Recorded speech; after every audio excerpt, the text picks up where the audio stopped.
of Pamphylia fell in battle. 10 days later, decay had already taken every other body on that field. His had not. On the 12th day, laid on the funeral pyre, about to be burned, he opened his eyes. You think the light at the end of the tunnel is the exit. You are wrong. According to a body of suppressed and buried texts that describe that light as the last checkpoint before you are rerouted back into another body, memory erased, debt still on the books. Welcome back to Esoteric Guardian. What described when he woke on that pyre was not a garden, it was a processing station. A meadow with 2 openings in the earth and 2 openings in the sky. Judges seated between them, sorting the newly dead into lines. Souls queued, sentenced, weighed, and moved along a schedule that did not pause for grief, did not pause for protest, did not pause for him. Plato wrote it down in the 10th book of the Republic, and scholars have spent centuries treating it as a moral fable about justice in the next life. Here is the part that almost nobody seems to want to discuss honestly. Was not shown a garden of rewards. He was shown machinery, lots drawn, lives selected from a pile like a merchant sorting stock, cities, bodies, fortunes laid out on the ground for souls to grab in a queue, the way passengers rush a departure gate. Somewhere in that meadow, a plain, a river, and at the end of that river, souls made to drink until they forgot everything, before being loaded back into new bodies and sent on their way. Alone was told not to drink. He alone was told to remain a witness. He alone woke up on a pyre with a report to give. I am not making metaphysical claims here, and I am not asking you to believe any of it literally. What I am doing is taking a text that gets taught to school children as a footnote on ethics and reading it the way its earliest heirs read it. Because the Gnostic writers who came after Plato, working in the same Eastern Mediterranean world, in Alexandria, in Syria, in the deserts where the Nag Hammadi jars would eventually be buried, did not read the myth of as a story about justice.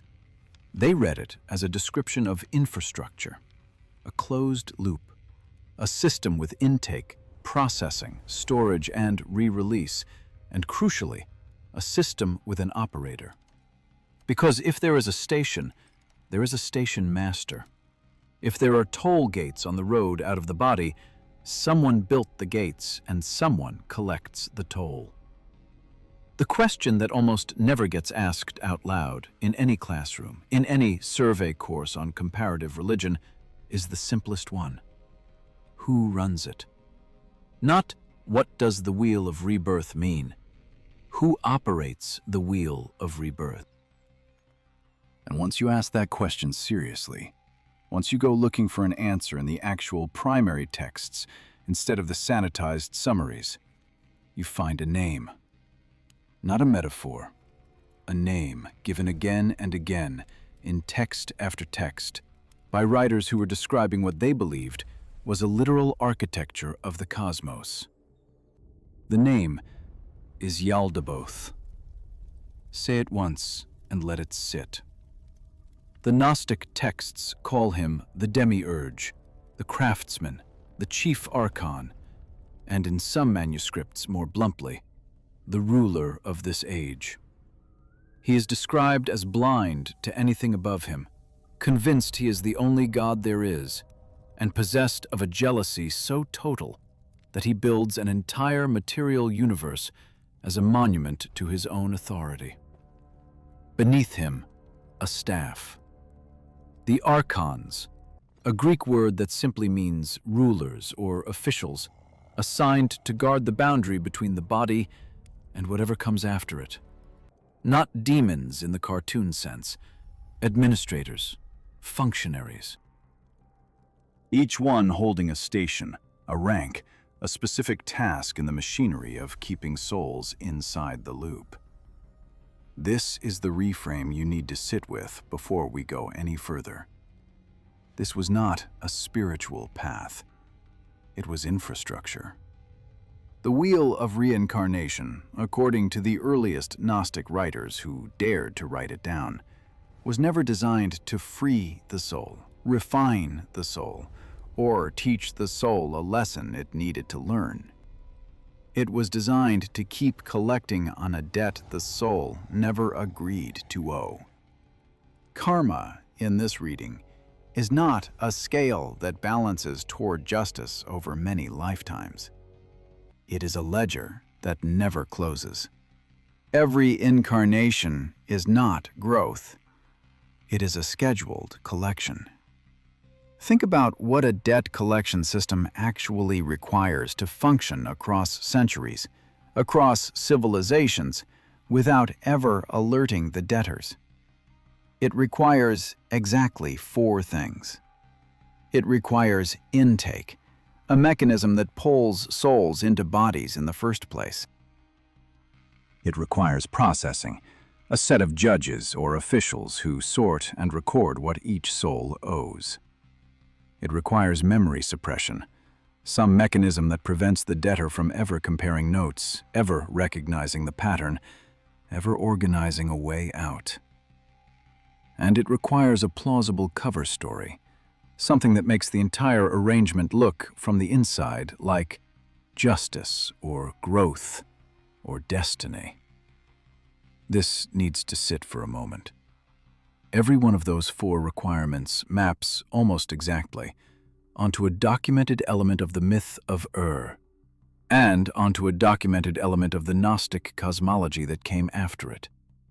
The judges at the crossroads, the Archons at the gates, the river that forces forgetting. The story we are all handed, generation after generation, that this is a wheel of moral refinement rather than a wheel of extraction. We are going to take this apart piece by piece in obsessive detail, because the alternative is to keep repeating the cover story without ever asking who wrote it and who benefits from you believing it. A word before we go further into the archive.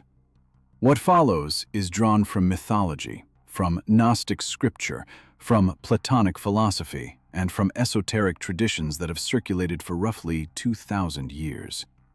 None of it is established science. None of it should be taken as a factual claim about the physical universe.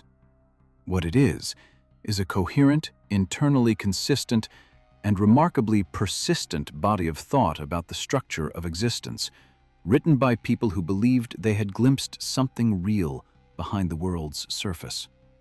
Whether you take that literally or symbolically is entirely your decision to make. We are simply going to read what they wrote carefully and follow where it leads. Because here is what the Gnostic writers insisted, against the orthodoxy of their own era, at real personal risk. They insisted that the material cosmos, the very thing most religious traditions call creation, was not the work of the true, transcendent divine. It was the work of a lesser being, an impostor, who mistook himself for the highest power because he had no memory, no knowledge of anything above him. Some esoteric texts suggest this impostor did not create out of love or generosity, but out of a need to have subjects. A ruler needs the ruled. A jailer needs a prison population.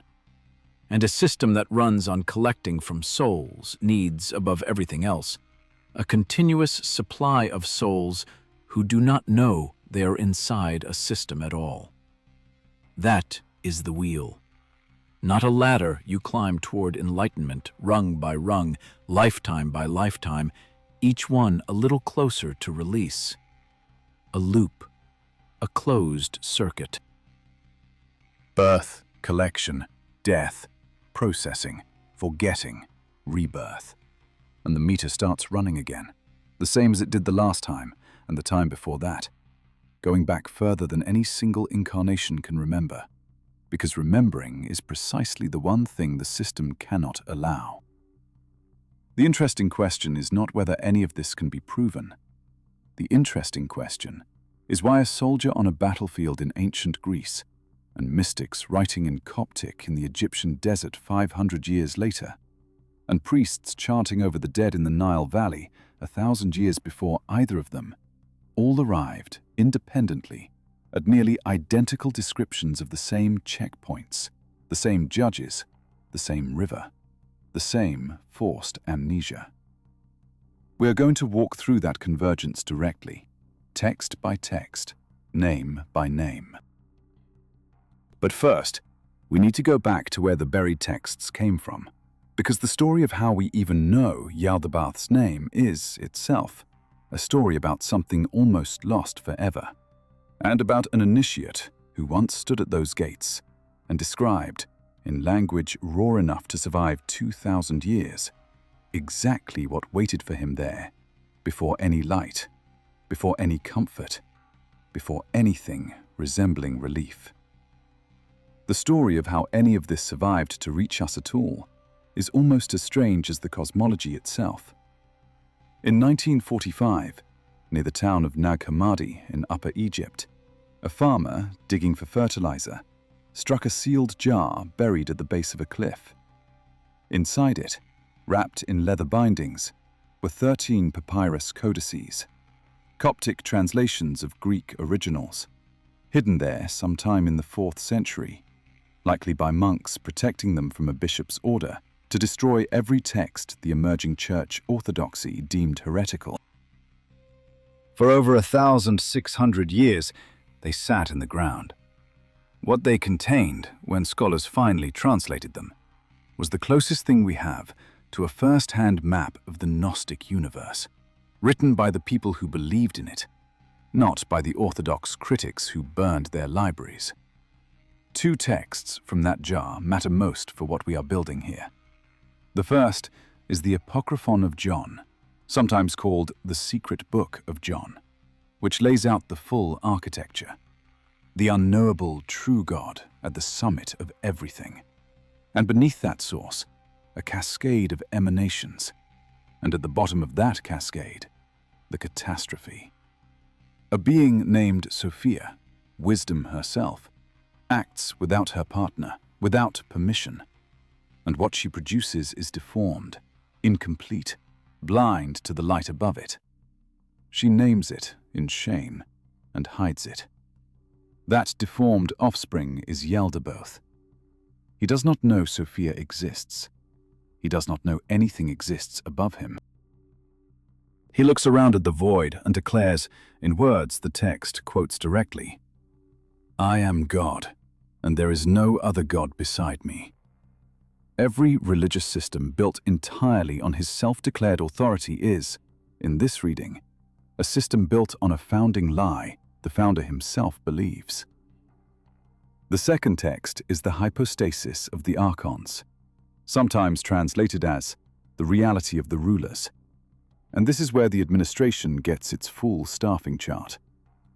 Yaldabaoth does not run this operation alone. He generates, or delegates to, 7 rulers, 7 Archons, each one assigned a domain, a rank, a function in maintaining the material order. The text describes them as having the faces of beasts, ruling over the 7 visible heavens, and later, Gnostic and Hermetic writers mapped those 7 directly onto the 7 classical planetary spheres, the same 7 bodies that ancient astronomy watched crossing the sky above every human life. Under this reading, the 7 Archons are not distant abstractions. They are stationed, quite literally, between the earth and whatever lies beyond it. Every soul leaving a body has to pass through 7 layers of administration before it reaches anything resembling freedom. This is the origin of what later esoteric writers would call the Hebdomad, meaning the 7-fold realm of the Archons, sitting beneath a higher 8th level called the Ogdoad, the region of Sophia and the boundary of true divinity. 7 checkpoints of law, 1 threshold of grace above them, and it is guarded too. read the placement carefully. The 7 Archons are not villains standing outside the system, working to corrupt it. They are the system. They are staff. Each rules a sphere. Each enforces a law proper to that sphere. And Gnostic writers described those laws using the same vocabulary a tax office uses for its statutes: bindings, oaths, fates, seals. The soul descending into a body at birth is described, in several Sethian texts, as passing down through these 7 spheres and picking up a garment, or a seal, or a debt at each one. It arrives on earth already partially indebted, already partially bound, before it has taken a single breath. And when the body dies, the ascent back up is not a straight climb toward light. It is a recrossing of the same 7 checkpoints in reverse, and every checkpoint has the authority to stop you.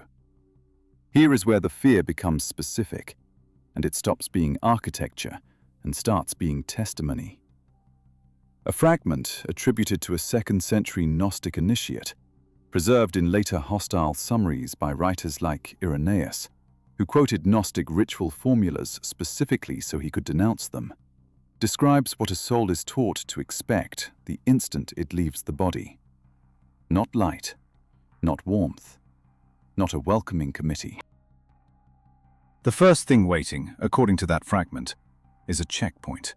And at the checkpoint, judges, Archon officials, demanding a password, an accounting, a proof of passage the soul may not even remember having been given. The initiate is taught a phrase to speak at each gate, something close to, "I am a vessel more precious than the ruler who formed me," a kind of legal argument made to a hostile customs officer who has full authority to turn you back. Imagine it from the inside. You have just died. There is no transition, no rest, no gentle drift toward comfort. There is a demand for credentials at a border you did not know existed, staffed by officials who owe you nothing and who have processed every soul that came before you the exact same way. Fail to answer correctly, and the text implies, you do not ascend. You are simply sent back down, into the wheel, into another body, into another circuit of the same debt. This is not a metaphor for stage fright. It is a documented description of a bureaucratic terror, dressed in cosmic language, and it is the earliest layer we have of what would later evolve into the medieval toll house doctrines of certain Eastern Christian traditions, and, further out, into modern accounts of beings encountered at the edge of death, who ask questions the dying did not expect to be asked. Sit with that for one more second before we move past it, because the universal hook here is not really about Archons at all. It is about the fear every single one of us already carries, quietly, that death might not be an ending, might not even be a rest, but an interview, a checkpoint, a moment where something official looks at your file and decides what happens next, and you do not get to argue with the outcome. That fear does not require you to believe in Yaldabaoth. It only requires you to have ever lain awake wondering whether anything is keeping score. Now go back to the architecture, because the fear is only the entry point. Notice what the placement of 7 Archons actually accomplishes structurally, if you take it as a functioning system rather than a fable. 7 checkpoints means 7 separate points of control, 7 separate opportunities to confirm that a soul is compliant, oriented, and unaware of the level above it. No single point of failure. If a soul manages to slip past 1 Archon through knowledge or luck, 6 more remain. This is not the design of a punishment. It is the design of a containment protocol, redundant, layered, built the way a serious jailer builds a serious wall, not with 1 gate, but with many, each one covering for the others. And this is where the account gets, frankly, harder to explain away as simple mythology. Because when you line up the Sethian texts from Nag Hammadi against later Hermetic writings, against certain strands of Mandaean scripture from the marshes of southern Mesopotamia, against Manichaean cosmology from Persia, the same basic shape keeps reappearing independently across cultures that had limited direct contact with one another. A soul falling from a higher source, a material world run by lesser, ignorant rulers, a structured, layered barrier between the body and true freedom. Historians of religion have spent decades arguing about how much of this convergence comes from shared Middle Platonic philosophy circulating through the Eastern Mediterranean, and how much might point to something else entirely, something none of them are fully comfortable naming in a peer-reviewed paper. I am not going to pretend I have the answer to that either. What I can tell you is that the deeper we go into what these 7 Archons were actually assigned to do, the less this looks like a folk tale about morality, and the more it starts to resemble a job description. And one of those 7, according to the oldest surviving list, was not given a heaven to guard at all. He was given something else, something closer to a warehouse. But that comes next, because the strangest part of this whole system is not the guards. It is what they are guarding. Let's reset for a second, because we have covered a lot of ground. We know the Wheel of Rebirth was described by Gnostic writers as a closed accounting system, not a path to enlightenment. We know that system is staffed 7 layers deep by administrators called Archons, working under a chief officer who believes he is the only God in existence. But nobody in these old texts ever explains where that chief officer actually came from. And that gap is exactly where the next, much larger loop opens. Because to understand Yaldabaoth, you cannot start with Yaldabaoth. You have to start with his mother and her mistake. The Apocryphon of John places the origin story at the very top of the emanation chain. In the fullness, the Greek texts call the pleroma, where a series of divine pairs, eons, unfold from the unknowable source in balanced, deliberate order. Every emanation up to this point happens the way it is supposed to happen, in partnership, in pairs, with permission. Then comes Sophia, whose name simply means wisdom, the youngest of these eons.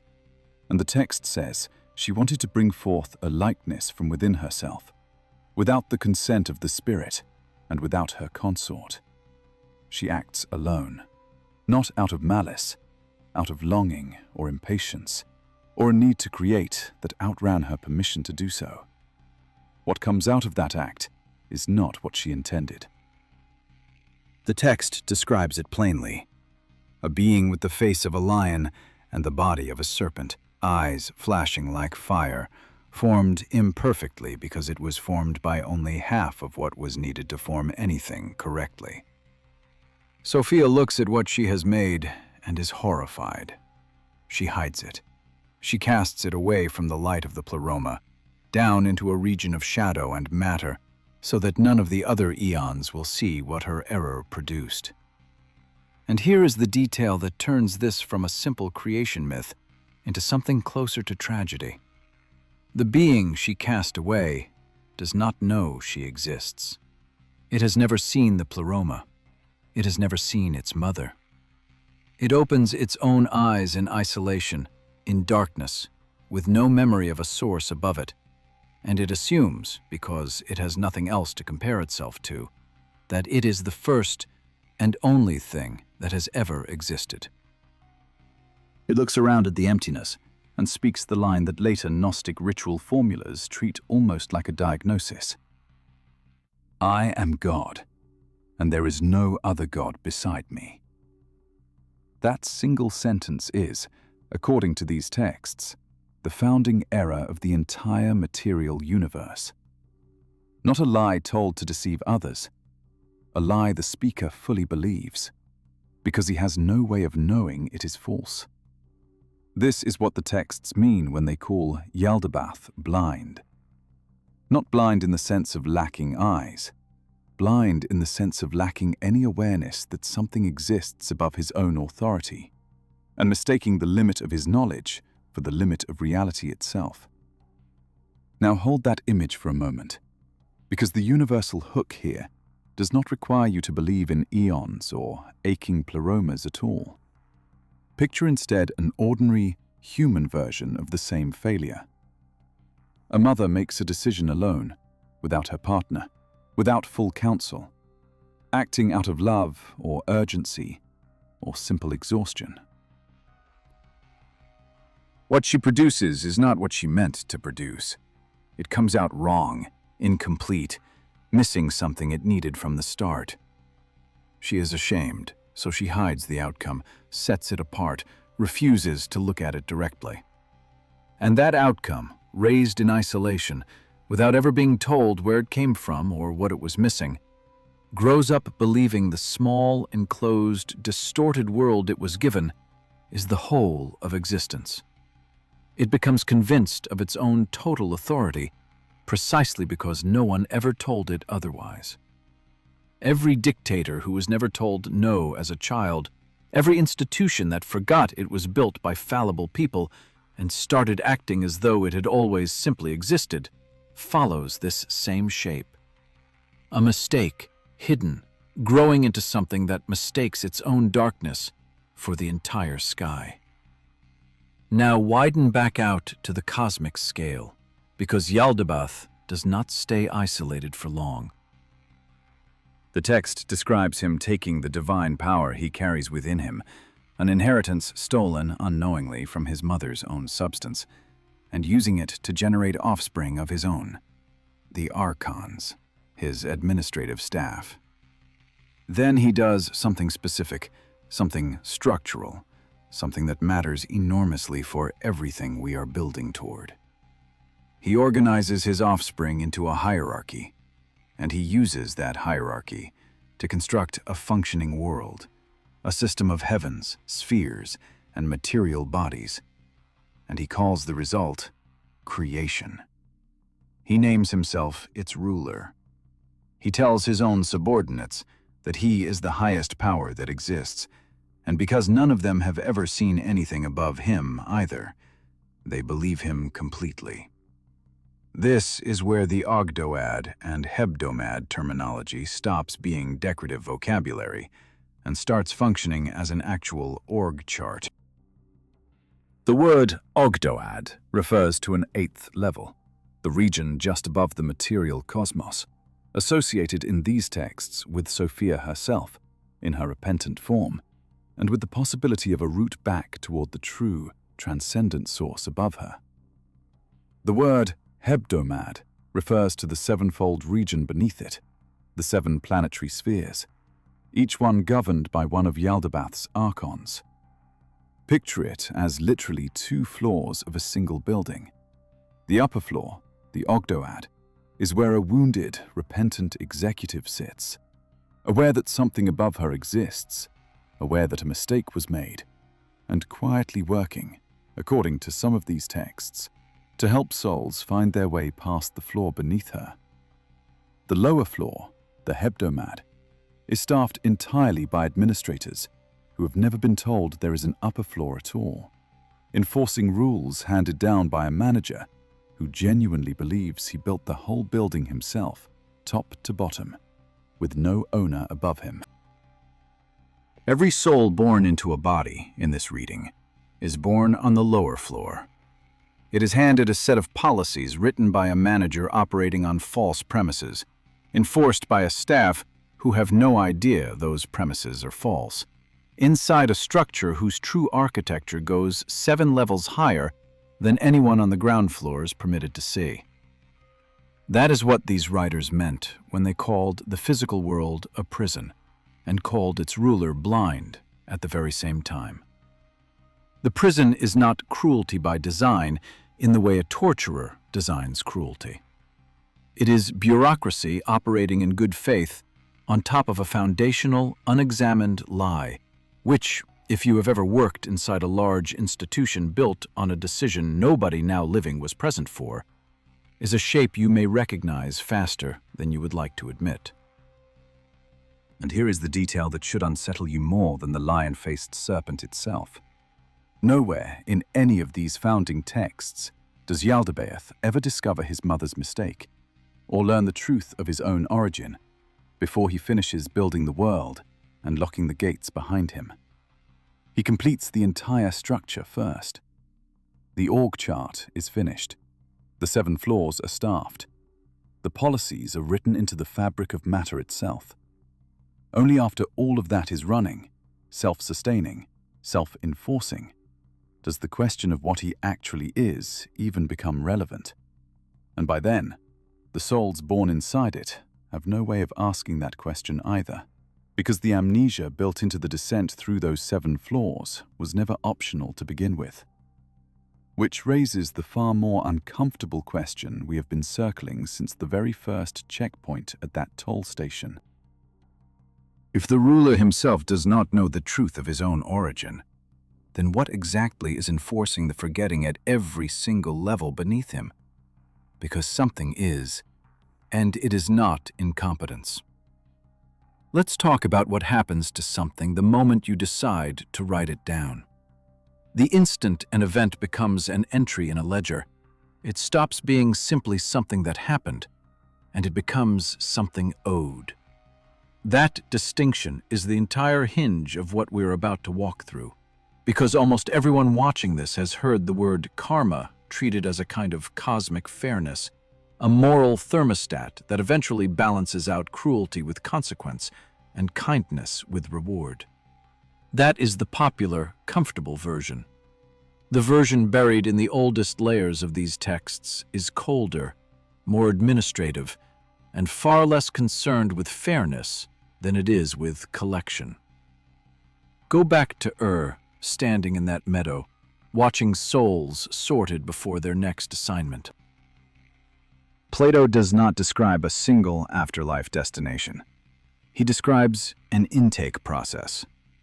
Souls arrive from either of 2 openings, one from above, one from below, having either been rewarded or punished for exactly 1,000 years, a number chosen, later commentators note, because it works out to roughly 10 lifetimes at the average human lifespan the philosophers assumed. 10 lifetimes of interest, either paid or collected, on the record of one prior life.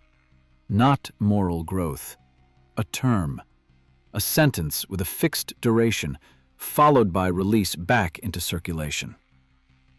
And here is the detail almost everyone skips past, because it is the least comfortable part of the entire myth.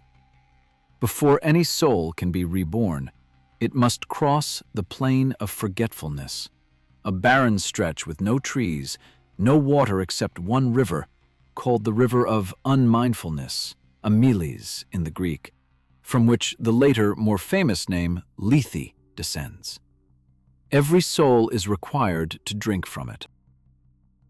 The text is specific that those with no particular wisdom drink more than they need, more than the minimum required, and forget everything indiscriminately, while those with some discipline manage to drink only the required measure. But notice, even the wisest soul in the entire myth still has to drink. There is no version of this system where a soul crosses over into a new body while retaining full active memory of the last one. The forgetting is not a flaw in the process. It is a required step in the process, mandatory, administered with no opt-out clause offered to anyone, regardless of merit. Think about what that means functionally, stripped of the poetry. A debtor who remembers every previous debt eventually recognizes the pattern. A debtor who remembers nothing starts every cycle believing this is the first time, the only time, with no prior account to compare against. The river does not erase memory as a mercy. It erases memory as a control mechanism, and it is administered at the exact choke point between one collection cycle and the next, by the same judicial apparatus that sorted the souls in the first place. This is not unique to Plato's Greece, and it did not begin there either. Roughly 1,000 years before ever stood on that pyre, Egyptian funerary texts, compiled into what modern scholars call the Book of the Dead, describe a ritual conducted at the threshold of the afterlife, known as the weighing of the heart. The deceased stands before Osiris and a tribunal of divine judges. The heart, believed in Egyptian thought to be the seat of conscience, intention, and deed, is placed on one side of a scale. On the other side sits a single feather, representing Ma'at, the principle of truth, order, and cosmic balance. If the heart is lighter than the feather, or balances evenly with it, the soul passes through to continued existence. If the heart is heavier, weighed down by every undeclared wrong committed in life, a waiting creature called Amit, part crocodile, part lion, part hippopotamus, devours it on the spot, and the soul ceases to exist entirely. No second attempt, no further processing, simply erased from the record. Notice what these two systems share, separated by 1,000 years and an entire language family. Both describe an afterlife that begins not with rest, but with an audit. Both position judges at the threshold whose entire function is evaluation, not comfort. Both treat the deceased's prior conduct as a quantifiable weight, a measurable balance, a figure that can be recorded, compared, and acted upon. And both, crucially, treat this audit as the price of admission to whatever comes next, not an optional formality. You do not get to skip the weighing. You do not get to refuse the river. The system does not ask permission before it processes you, because you were never the client in this transaction. You were the asset being processed. This is where the Gnostic reading sharpens the picture into something closer to an actual mechanism, because the Gnostic texts describing the Archons give this ancient judicial audit a specific staff and a specific motive. The Archons of the Hebdomad are not simply moral referees checking a scorecard for its own sake. In several of the Nag Hammadi texts, they are described as maintaining a kind of binding record on each soul, sealing it with oaths and fates at each of the 7 spheres during descent, oaths the soul is not permitted to remember making. Ascent after death, then, is not a straightforward climb toward light. It is a re-audit, level by level, where each Archon checks its own specific seal against the soul attempting to pass, and where failing that specific check does not mean punishment in some fiery sense. It means retention. The soul is simply kept, recycled, sent back down through the plane, through the river, into another body to generate another set of entries for the same standing account. Reframe karma through that lens, and the entire concept changes shape. It is not a moral ladder where good behavior earns upward mobility over many lives, the way we are usually taught to think about it in casual, popularized spirituality.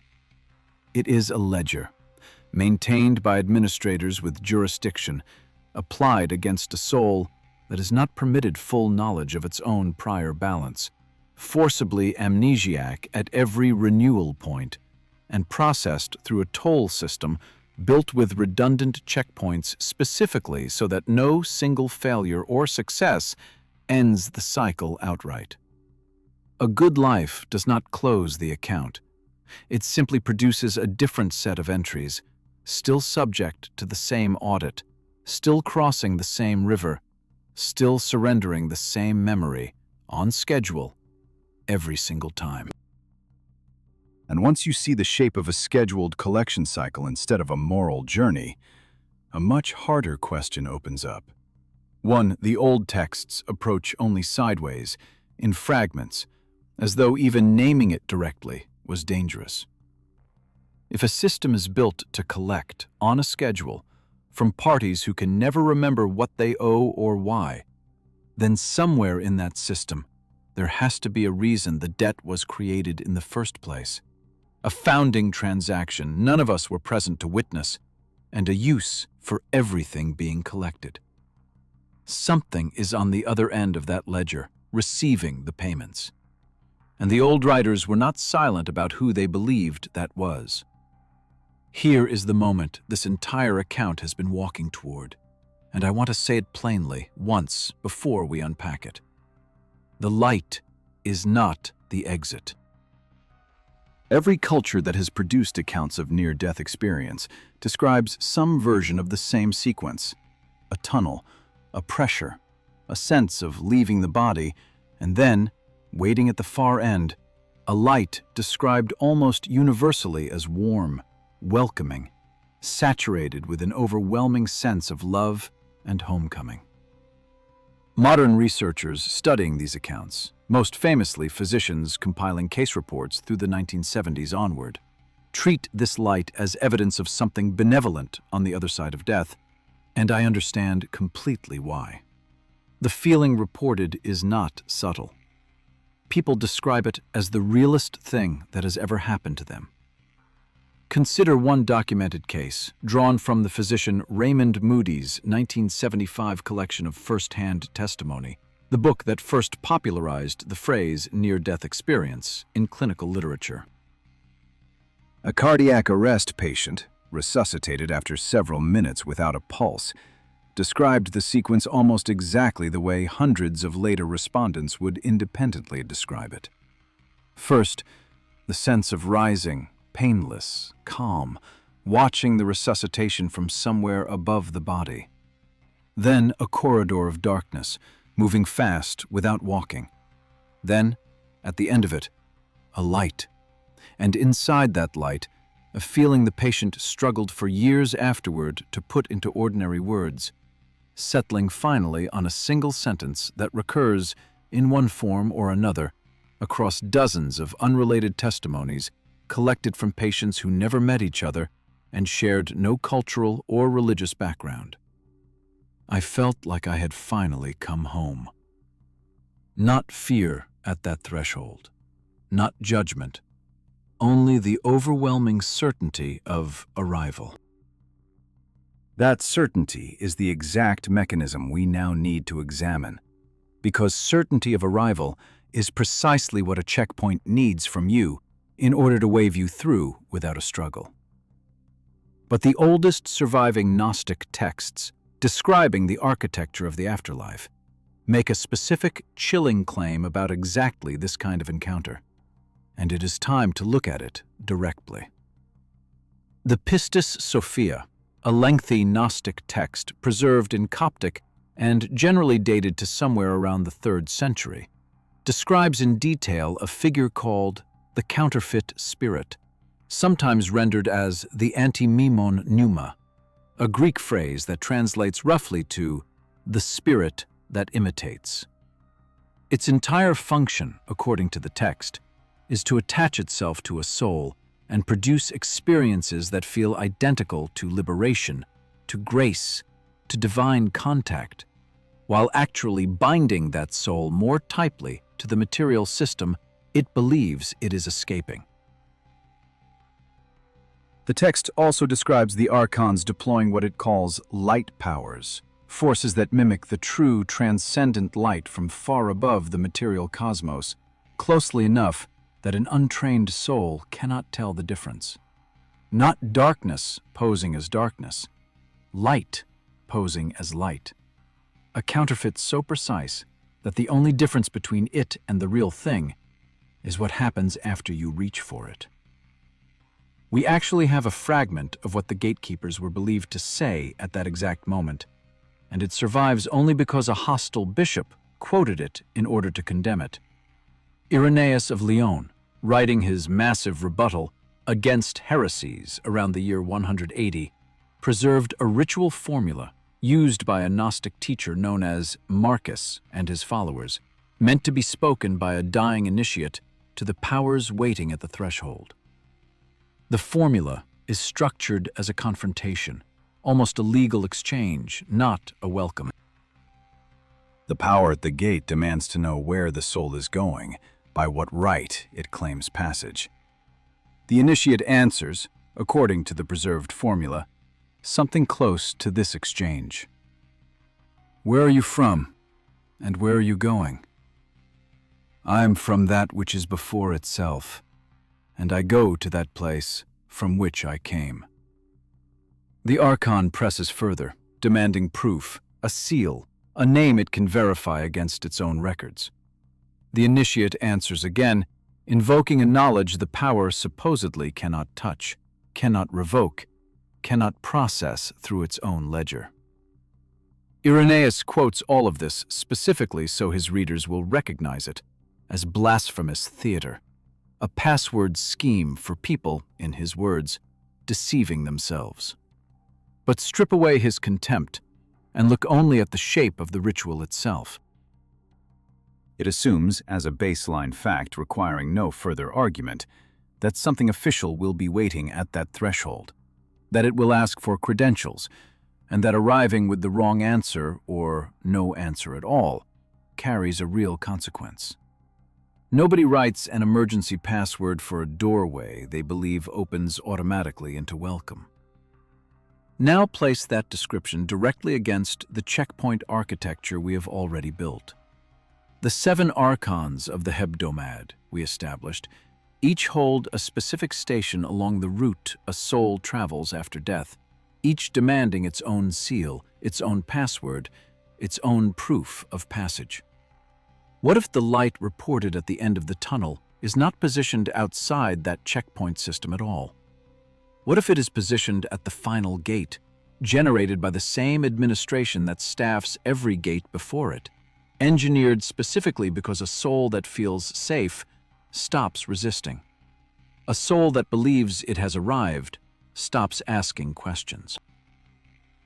And a soul that stops asking questions is the easiest possible soul to route exactly where the system needs it to go next. Sit inside that idea for a moment, because the injustice underneath it is not abstract.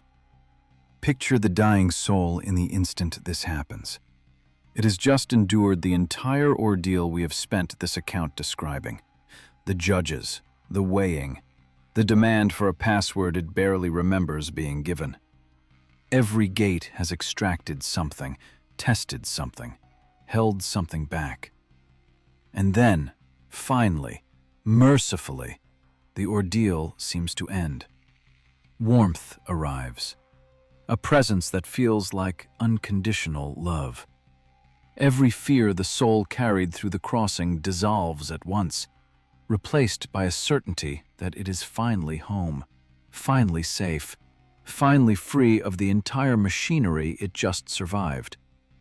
That relief is not staged cruelty in the way a jailer sneers at a prisoner. It is worse than that, because the relief is completely genuine in how it is felt, and completely engineered in why it is produced.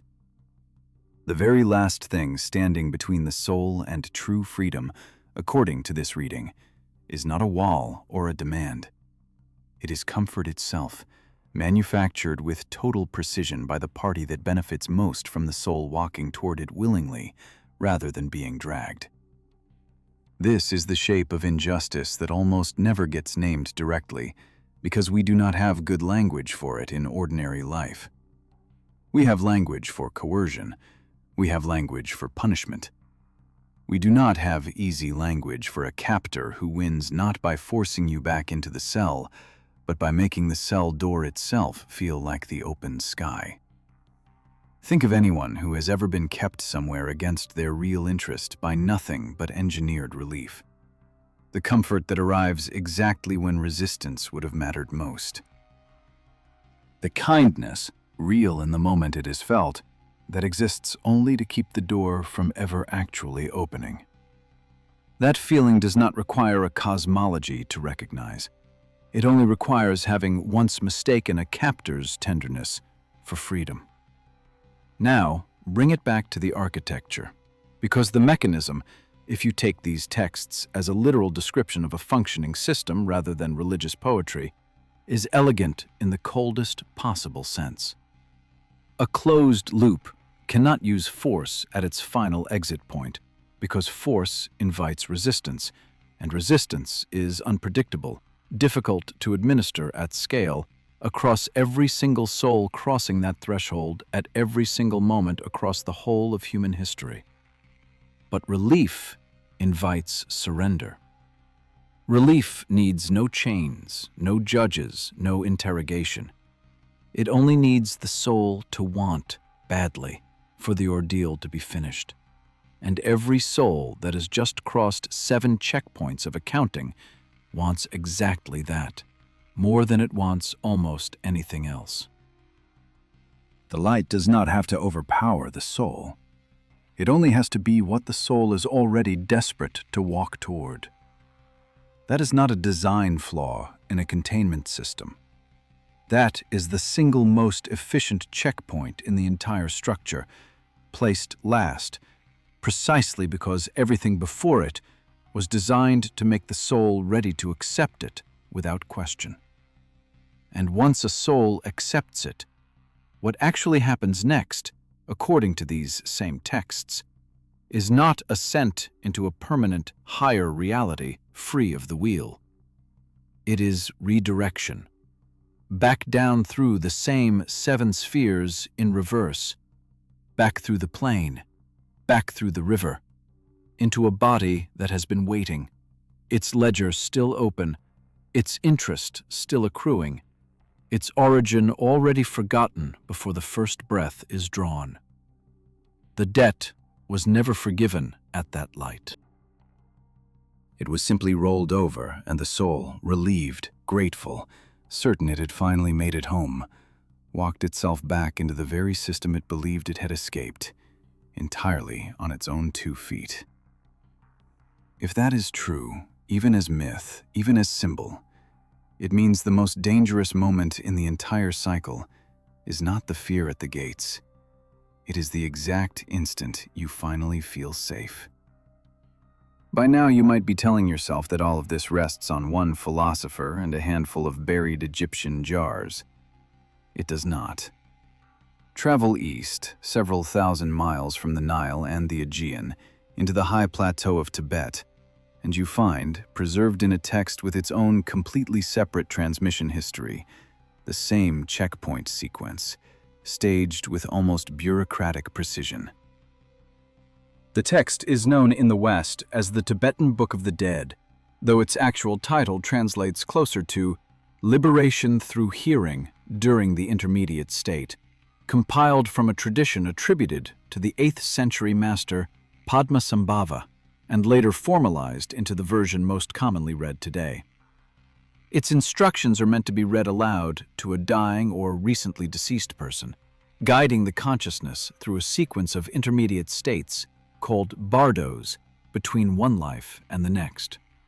And the structure of those bardos, when you lay it out plainly, is almost administrative in its precision. Picture the actual scene this text was built for, because it was never meant to sit on a shelf. In a mountain household, by lamplight, a monk sits beside a body that has just stopped breathing, or a person still breathing, but past the point of recovery. He holds the text, sometimes a hand-copied set of loose leaves wrapped in cloth, sometimes strung with a cord through the corner, worn soft at the edges from generations of the same use. He leans close to the ear because the instructions are explicit, that the dying or newly dead consciousness can still hear, even after the breath and pulse are gone. And he begins reading, calmly, without hurry, the way a controller reads a checklist to a pilot who cannot afford to miss a single line. He is not comforting the family in the room. He is issuing directions to someone he believes is still capable of receiving them, standing at the edge of a passage he has read about and read aloud, more times than he can count. The first bardo begins at the moment of death itself, where the text describes a brilliant, overwhelming, clear light, the ground luminosity, appearing almost instantly. This is the actual liberation opportunity, according to the tradition. The one genuine chance to recognize the true nature of mind and step entirely outside the cycle. The text is explicit and almost mournful about how few beings manage it. Most, overwhelmed, unprepared, or simply untrained in recognizing what they are looking at, flinch away from that first clear light, and the process moves on without waiting for them. What follows is a second stage, a bardo of increasingly vivid and often frightening visions, peaceful deities first, then wrathful ones, each described as a projection of the dying person's own mind, testing whether the consciousness can recognize these apparitions as its own creation rather than external threats. Fail to recognize them, and the text describes the consciousness fleeing in terror, deeper into confusion, deeper away from liberation.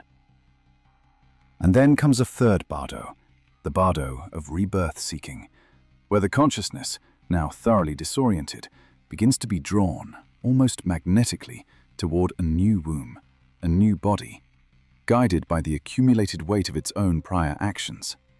A concept the tradition calls karmic propensity.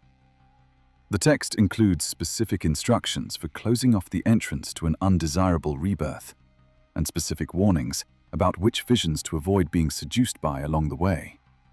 It reads, in long stretches, less like scripture and more like a technical manual for facing a hostile checkpoint system under time pressure, written by someone who had clearly mapped every stage of the crossing in advance. The manuscript itself did not reach the West quietly, and the circumstances of its arrival are worth pausing on. An American-born scholar named Walter Evans Wentz acquired a copy of the text in the Himalayan region of Sikkim and published the first English translation in 1927, working closely with a Tibetan headmaster to render its meaning into a language that had no existing vocabulary for half of what it described. Evans Wentz was not a neutral academic cataloging folklore from a safe distance. Reading his own notes on the project, you find a man who approached the text less like an ethnographer and more like someone handling a live wire, keenly aware that he was translating something meant to be used, not merely studied. That same translation later reached the psychiatrist Carl Jung, who wrote an extended commentary on it, admitting that he had kept the book on his desk for years before he felt prepared to say anything about it in print, and describing the Bardo sequence as a psychological map so precise that he found himself returning to it again and again whenever a patient described an experience he had no other framework to explain. Set that structure directly beside what modern clinical near-death literature has independently documented, without any of the researchers involved consulting Tibetan sources for their patient interviews. A separation from the body, a light encountered early, overwhelming, described by nearly every subject in terms that echo the ground luminosity almost precisely, not merely bright, but somehow more real than ordinary waking life. Then, frequently a middle stage of encounter, other presences, sometimes described as beings of light, sometimes as deceased relatives, sometimes, in a smaller but consistently recurring subset of cases, described as unsettling, indifferent, or overtly hostile figures that the experiencer struggles to explain afterward. And then, in the significant majority of documented cases, a forced return.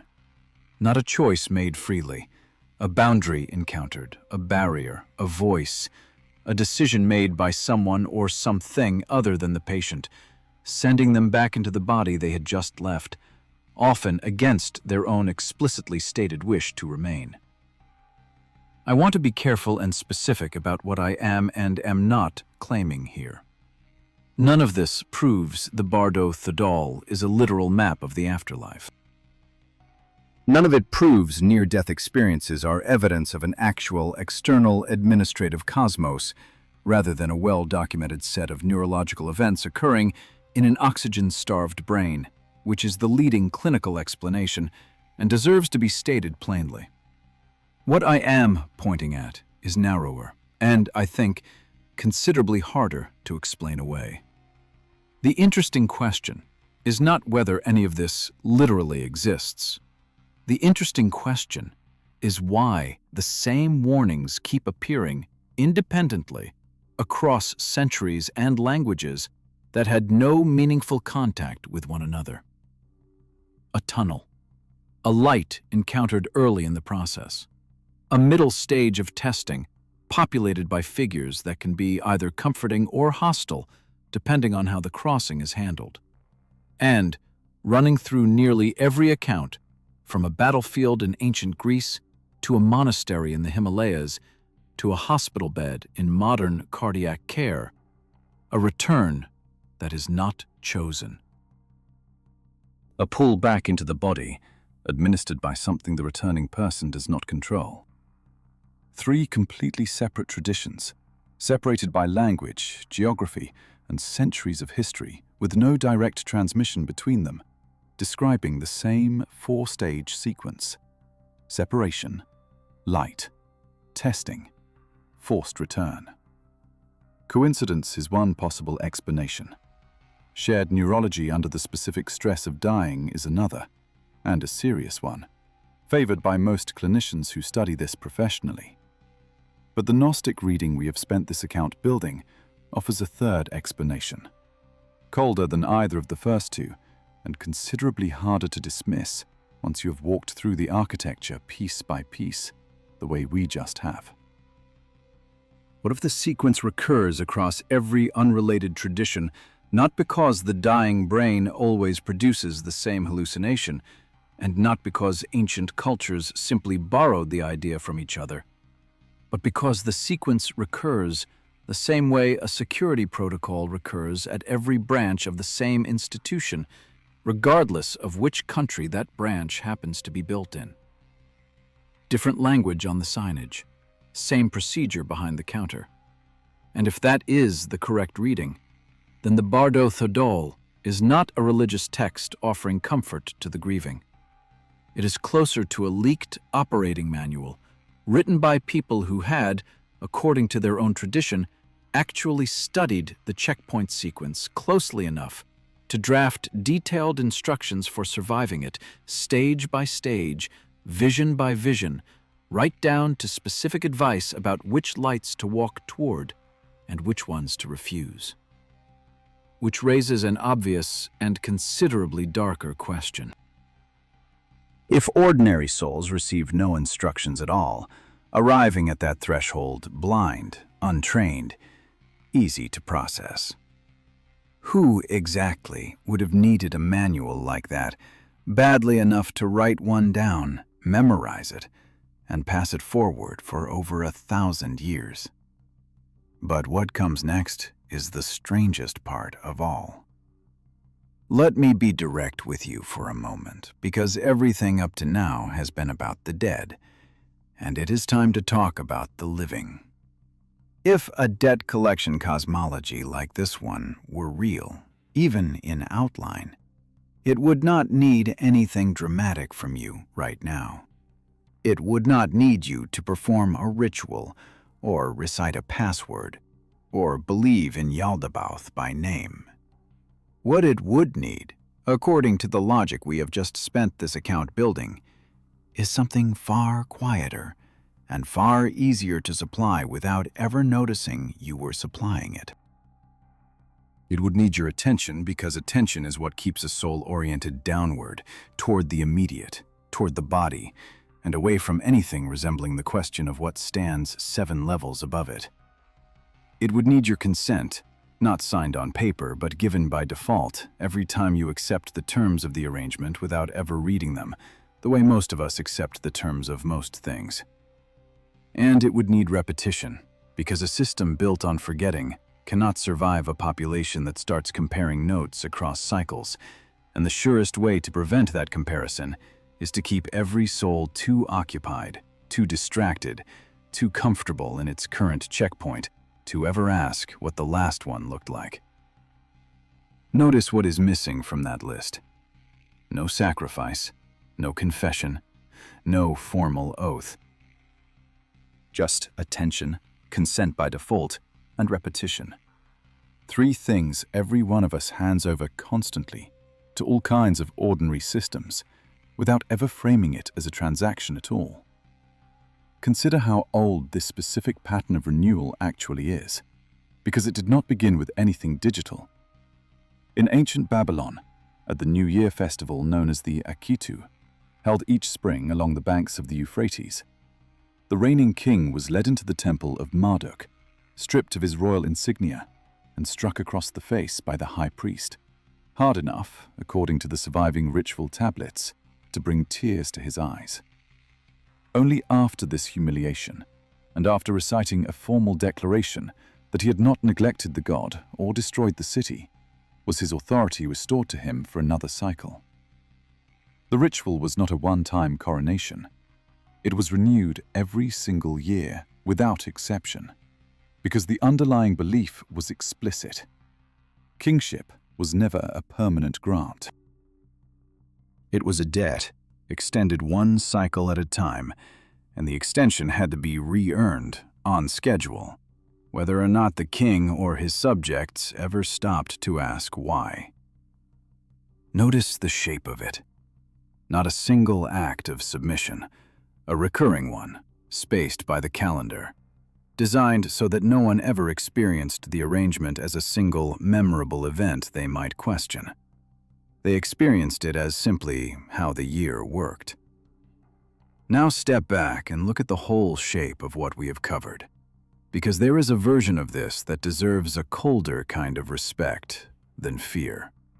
Consider the sheer completeness of it. A Greek soldier on a battlefield describes judges, a plain, a river, and a forced forgetting. An Egyptian scribe, writing over 1,000 years earlier, describes a scale, a feather, and a tribunal that decides existence or erasure on the spot.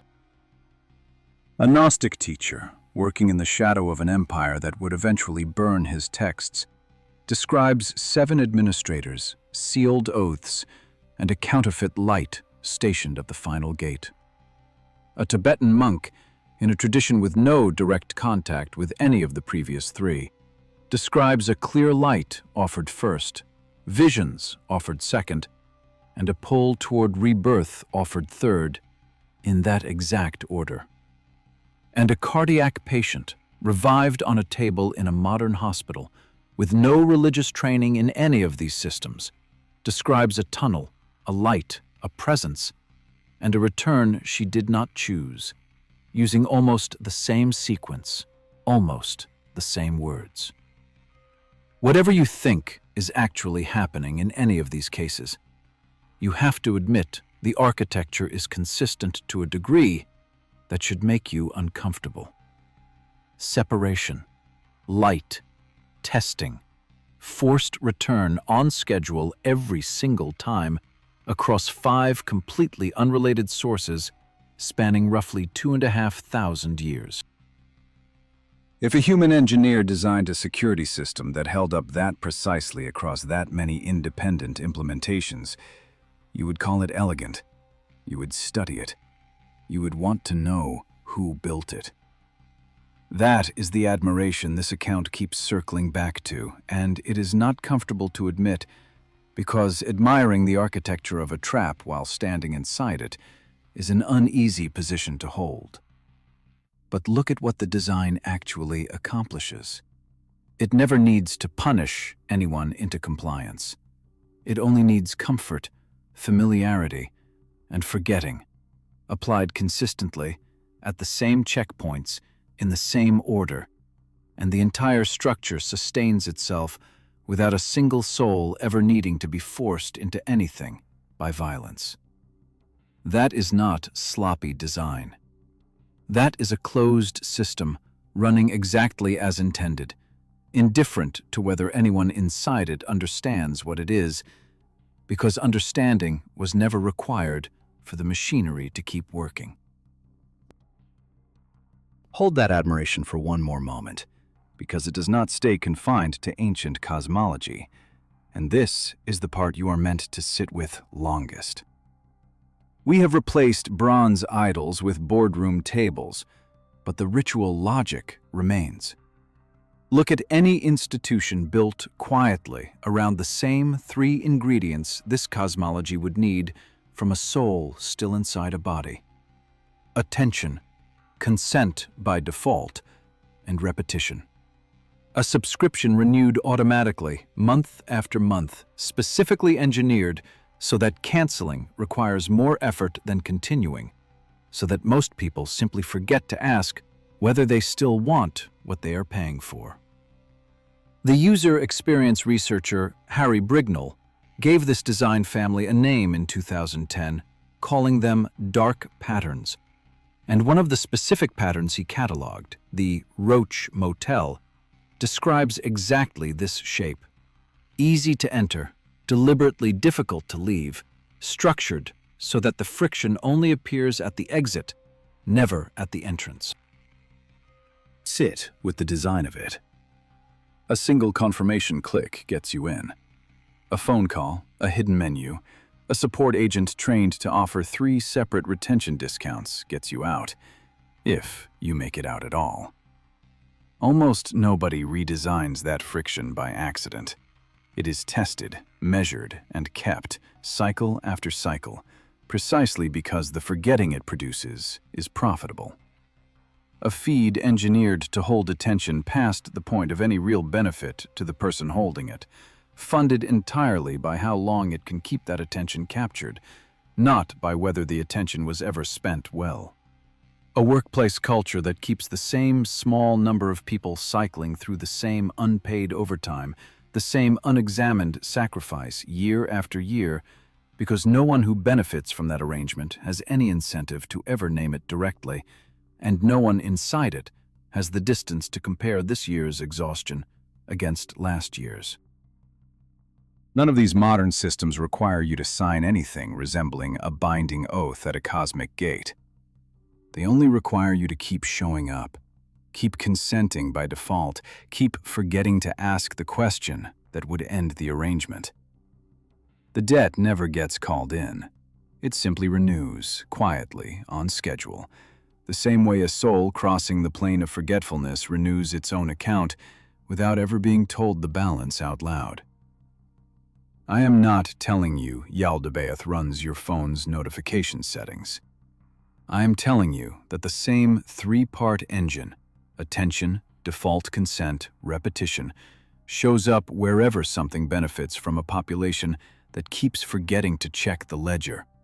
Whether that something is an ancient Archon or a modern institution with a quarterly earnings call.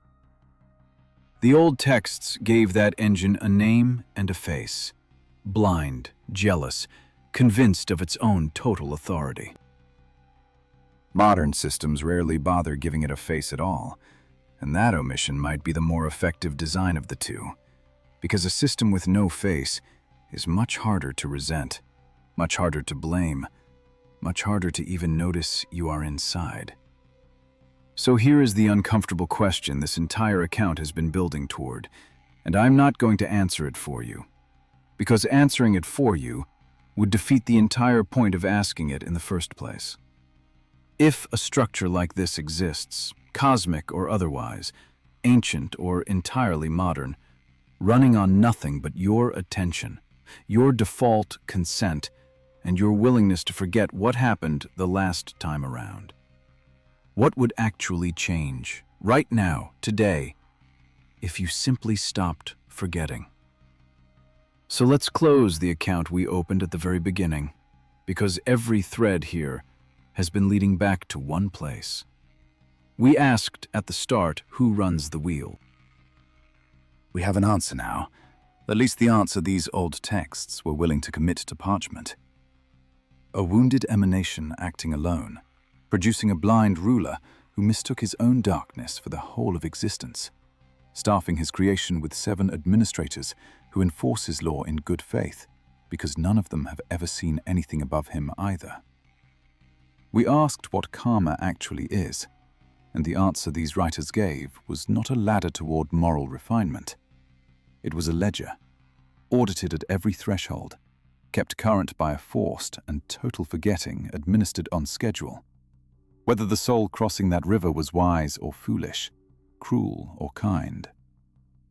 We asked about the light at the end of the tunnel, and the answer, however uncomfortable, was that comfort itself can be engineered, that the safest feeling moment in the entire passage might be the one built most precisely to make you stop asking questions.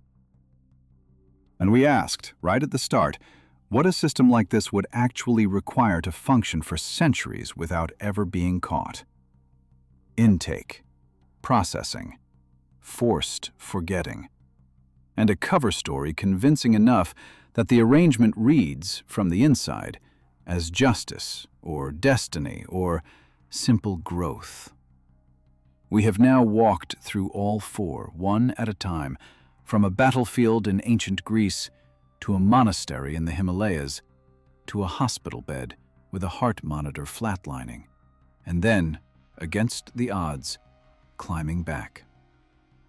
The intake is the descent through 7 spheres, each one sealing something onto the soul before it draws its first breath. The processing is the judges, the scale, the Archons at their stations. The forgetting is the river, administered without exception to the wise and the foolish alike.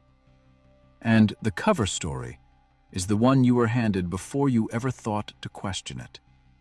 That this is growth, that this is fairness, that this is simply how existence has always worked. Here's the part I actually want to leave you with, though. Because none of what we have covered points toward a ritual, a phrase, or a technique that gets you out. If this architecture is real, even symbolically, even only as a description of how systems of extraction tend to build themselves, then salvation was never the available exit. Awareness was. Not the kind of awareness that changes what happens to you the instant you die. The kind that changes what happens to you while you are still standing in the body, still capable of noticing the checkpoints operating around you right now, today, in forms that have nothing to do with Archons and everything to do with the attention, the default consent, and the repetition we already named. You cannot unbuild Yaldabaoth's cosmos if it exists. You cannot resign from the Hebdomad, but you can, according to every tradition we have walked through in this account, refuse to drink more than the river demands. You can notice the checkpoint instead of walking through it on autopilot. That refusal is small. It is also apparently the only move on the board that any of these traditions ever described as actually available to someone still breathing. Picture, for a moment, what noticing actually looks like, stripped of any cosmology at all. Someone sits with a laptop open, a cursor hovering over a renewal notice they almost let pass unread, the way it is passed unread every month before this one. This time, they stop. They read the actual terms, actual cost, actual whether they still want the thing they are paying for, and they let the small friction of that decision take the extra minute it was designed to discourage. Nobody applauds this. Nothing about it looks like liberation from a cosmic wheel. But it is, in miniature, exactly the refusal these old texts describe, drinking only the measure required, no more, and staying present enough at the checkpoint to notice it was a checkpoint at all, rather than simply the ordinary shape of a Tuesday. Which brings us back, finally, to the man we opened with. Of Pamphylia was not spared because he was virtuous. The text is explicit that he was simply a soldier who died in a battle like any other, one body among the fallen, indistinguishable from the rest until the 10th day, when every other corpse on that field had already begun to decay, and his had not. His family built the pyre themselves, stacked the wood the way any household in that era would have, and laid him on it on the 12th day, prepared to send him to ash like every soldier before him. There was no ritual meant to revive him, no priest standing by expecting anything unusual. Just a family grieving in the ordinary way, until the moment his eyes opened on the wood, and the report he carried back with him began to be spoken aloud for what the old sources say was the first time. He was sent back for exactly one stated reason: to remain a witness, to observe the entire mechanism from intake to river to return, and to report back exactly what he saw, without alteration, so that others might know the shape of the thing before they crossed it themselves. He drank nothing from that river. He kept the memory intact against the design of the system he had just walked through, and he woke up on that pyre with the report already forming in his mind. Every account we have covered since, the Egyptian scale, the Gnostic seals, the Tibetan bardos, the modern testimony from a hospital bed, is, in its own way, another fragment of the same report, filed independently, across languages and centuries, by witnesses who were, for whatever reason, sent back to tell someone what they saw. As always, think for yourselves. Question what you are told, including everything in this account. And if this kind of investigation is worth more of your time, a calm like and a subscription costs you nothing and helps this witness file the next report. One last note before we close the file. Everything you have just heard is drawn from mythology, scripture, and esoteric traditions spanning several thousand years. None of it is verified science, and none of it should replace your own judgment about how to live, who to trust, or what death actually holds. Take it as a lens, not a verdict. We have only named the wardens. We have not yet opened the file on what they actually take payment in. You already crossed one checkpoint today. You just didn't notice.